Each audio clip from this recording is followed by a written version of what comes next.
I only saw the video game once, and then he would give us general direction on what he was looking for. And then I'd go home and kind of write stuff in that style. I wasn't really working like in the game, I was just writing music outside of the game.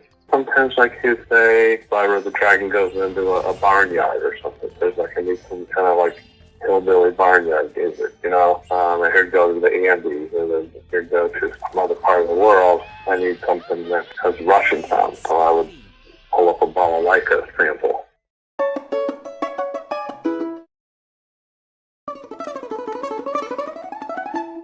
It all kind of had this techno at the time. It was like a kind of techno loop stuff, usually some stylus or metamorphosis. I would basically record with a loop, and I used a lot of Reason, and I used a lot of the CD-ROMs that you load the sounds in, that you use sampler, like a hardware, I believe it was E6400, so you would load the sounds in from CD-ROM. So a lot of those were like vocal samples, that and monk chant, and anything that I did, I usually had some kind of synth going on, which were just whatever was the plug-in from Reason, and it was probably a really version of Reason, probably like 2.0 or something, and then the loop, and just kind of come up with these songs, and you have like a ABA section that's kind of like the formula, and I would just crank these things out, and Stewart said, don't worry about, getting the perfect mix, just get these to me, 90% of it finished, and I'll just take it from there, and he would add his percussion and bells, and that was kind of the system we had. Kenneth is a friend of mine, but that's how we got the gig, actually.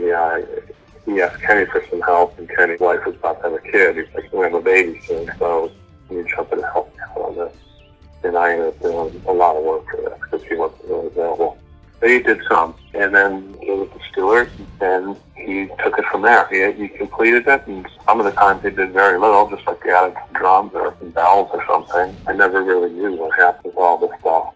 I repurposed them for production line for music. He also said, look, you guys, if you want to repurpose this music for anything, and what you did, not what I did, go ahead and do it. So I knew some people at music libraries, and you guys looking for some stuff. It's another way to monetize it,